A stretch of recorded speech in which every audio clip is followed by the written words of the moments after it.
Good morning. It is Monday, December 11th. I'm as happy as I could possibly be after such a crazy, terrible Eagles loss. But being around friends and talking about the car industry is just what I need. I was wondering how you were going to get there. As happy as I possibly could be is the clarify.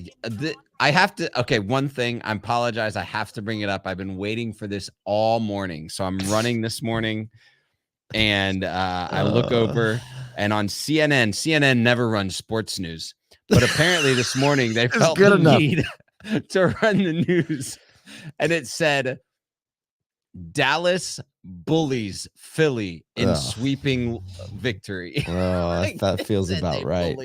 That feels about right. Well, Kyle never, like, usually, you know how you have your games and you have your little crew that you text during your games. And so I got my go-tos, right? Mark Evans at Vayner and Jason Monahan and Nathan Southwick, our producer. You got our little go around, and you're never anywhere to be found. And last night you're like, what is Philly doing? Like, even you. Well, yeah. So I have Jalen Hurts on my fantasy team, and I was like, what is this? What is this? I know it's a sad day, but you know what? Actually, that's what it's like when you have community. I came in, I actually saw my shirt that I'm wearing, the Love People More Than You Love Car shirt, in the camera reflection, and we started the show, and I'm like, all right, I already feel a little bit better, because that's what community does, right? That's what community does. So good. We have so much awesome community coming up. Actually, the year-end extravaganza 2 Thursdays from now, December 21st, we're running our 3rd annual year-end extravaganza, where we just have a whole list of people that are going to be on this show. And if you've never seen it, it's where we kind of like wrap up the year. We look back, we hear from a bunch of people, some well wishes, some looking ahead to 2024, surprises, fun. There's nothing else in this industry, or I don't know if any industry like this. So we've had fun last 2 years. We hope you join us. Best way to do that, go to LinkedIn. Right? Search ASOTU. If you don't follow us on LinkedIn, just follow us on LinkedIn. There's a lot of fun stuff going on. Just a note, if you've never attended an ASOTU LinkedIn live event, we have our morning show, and there's a lot of amazing people. Like, we see Adrian in the morning, and we see a whole crew, but like the full events where we go all in and bring a lot of people. The comment section is one of the most fun things that you could possibly be a part of. It really is. It lights right up. So when you go to ASOTU on LinkedIn, click on the little events button. It'll be the first thing you see there. Make sure you attend and join. Share it. More the merrier. We also have a webinar, our quick shot webinars, ASOTU Edge, coming up Wednesday. Right? Today's the 11th. Yeah, 13th is Wednesday with our friends at Upstart. We're going to talk about transforming car buying, the power of connected auto retailing. We're going to hear a lot of insights and a very fast-paced webinar, the fastest webinar you've ever been on, unless you've been on one of our other ones. 20 to 30 minutes. It'll be over before you know it, and you'll be like, hey, wait, I want a little bit more. Just the best way to leave a webinar. There you go. Speaking of being over before you know it. Stop. Segue. Time. It's the only way to get it first. Oh, thank you. Thank you. I was like, either you have something else or we're going for this. U.S. auto sales in November rose by about 9% with significant gains for brands like Honda, Volvo, Toyota. This is in the middle of a lot of people like building their inventory back up. However, analysts are cautioning about the market's future, noting the potential impacts of interest rates. We know decline of fleet sales, and car share being at near record lows. So here's this may be my quote of the week starting on a Monday. Andrew Gilleland, Senior VP of Toyota North America, says, we're going to run a 15.5 SAAR this year, which is pretty freaking healthy. I had to double check that. Pretty freaking healthy. Is that actually, I love this automotive news. Yeah. He said, but going to 24, there's no question we're going to have to be more aggressive with our incentive spending to work on that affordability issue. That's Toyota talking about increased incentives in 2024 as the affordability conversation is going on, right? Looking at incentives, looking at market conditions, consumer preferences. And here's kind of the rundown quick before we get some commentary. Year-over-year growth has been quite staggering, actually. Honda, 33% up. Volvo, up 26%. Toyota North America, up 17%. Hyundai up 11, Kia up 3. They actually held on pretty good last year. And Ford was the only reporting automaker whose sales actually declined in November by almost half a percentage point. Wonder why. Here's the most interesting part about this. Besides the senior VP of Toyota saying it's going to be it is pretty freaking healthy. That's notable. The bigger notable thing is what are manufacturers going to have to do in 2024 when it comes to affordability, because there's going to be the necessity to both drive incentive on APRs, but also incentives in cash, where I'm hearing so much of people dealing with getting people out of inequitable trade situations. And so big one. Manufacturers are going to have to deal with that. They're going to have to figure out how to incentivize their way into dealing with negative equity, not interest rates, because affordability is affected by interest rates, but also just the simple affordability of, can I buy it based on my current equity situation? They're going to have to deal with that if they want to continue to see new car sales thrive. Oh, that's a big one. That's a big one. Oh, Brian Ortega, thank you for giving me some consolation in the comments. It's okay. I know. During the game last night, I did see a Hyundai commercial. Actually, I saw a lot of Hyundai commercials. They ran a ton last night, now that I'm thinking about it. But one of the big offers was 0% for 60 months with no payments, for 3 months.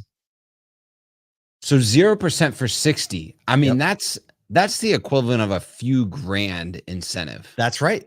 I think you could get that, or 2,500 cash. So, but 0% financing. They probably want you to take the 2,500 cash, because that sounds like a $3,000 to $4,000 incentive depending on the type of vehicle. But I feel like I haven't heard an offer like that in that's a long time, especially when it's like, hey, like get the 0% and your first payment would be in like April. Think about that. That's a big deal. Yeah, that's a big deal. Figure out how to afford it then. It'll come around. All the Christmas credit card bills will be gone, and we'll be good to go. We'll be good to go. Speaking of being good to go, stop. Segue time. So after a wild 2023, there may be hope for smoother sailing in 2024, including to some analysts, as the industry adjusts to post-strike market conditions. We're really talking about the wholesale market here. Manheim Used Vehicle Index reports a 2.1 month-over-month and a 5.8% year-over-year decline in wholesale values, suggesting that actually it's a good sign, right? We're getting closer to stability. That's actually a good thing. We want to see, as an industry, we want to see wholesale and retail values declining just slightly, because that's what drives like depreciation at the right curve. So this is actually a positive move. Significant price drops observed in various categories, including compact cars down 11.3%, luxury vehicles down 6.3%, as the market adjusts to this post UAW strike. Like, we kind of know where everything lays now. Black Book's used vehicle retention index also shows a decline, reflecting a correction phase in the used market. So there you go. That's all. We got a quote here from Alex. Oh boy, Yurchenko, Chief Data Science Officer of Black Book, says, with the UAW strike behind us and new sales going strong, the used market went into a correction. We had 4 weeks of declines exceeding 1%. So again, declines equals good news for us. Yeah, which we couldn't sustain that rate of decline for an extended period of time, but this type of market correction actually helps with affordability. It helps bring greater divide between new and used vehicles, reset the market so that used car purchasers just have an easier access to that. I think, it's kind of interesting because you're always going to see this decline near the end of the year. I'm always interested on what January, February, March does with tax time, and whether or not we have enough used vehicles in the market to sustain the steady decline, or we're going to see if there's not enough used vehicles in the market because the new car vehicle transactions aren't high enough, we could see another increase in used cars. So it's something to watch, and always be watching that inventory on a 14-day turn. Right now, it's still extremely important to not go in 30, 60-day cycles without inspecting the inventory, because it is quickly changing that quickly. Like, when you're looking at a 1% decline over a week, that dramatically changes how retail and wholesale happens, both in the lane and on the lot. And now, you think of these two stories, and the reason we're talking about this stuff more is you hear a lot of henny penny, the sky is falling from some people, and then you see other people saying, no, we're fine. Actually, let's just put back on our rational brains that we've, had to have the crazy brain on for the last 36 months. Right now we're thinking normally again. And if we're thinking normally, like new car prices coming down, used car prices stable, like it's all starting, or wholesale prices stabilizing. It's actually spells stability, right? Stability. Exactly. I was going to say speaking of stability, but no, I can't. This is the opposite of stability. Speaking of the opposite of stability. Segue. It's opposite day. A major German rental car company, Sixt, is saying goodbye to its Tesla fleet, citing high repair costs and plunging residual values while shifting focus to more sustainable and cost-effective options. They essentially announced that they are planning to phase out their entire Tesla EV fleet, impacted by Tesla's price cuts, which results in great depreciation. They also stated that they are seeing a lot higher costs on things like repairs and ongoing maintenance because of what they're dealing with tires or body damage or anything like that. Hertz right now is cautiously stepping back from EVs altogether. Sixt is actually not just stepping away from EVs totally. They're only stepping away from Teslas. They're actually still aiming for a 90% electric vehicle capacity by the end of the decade, by 2030.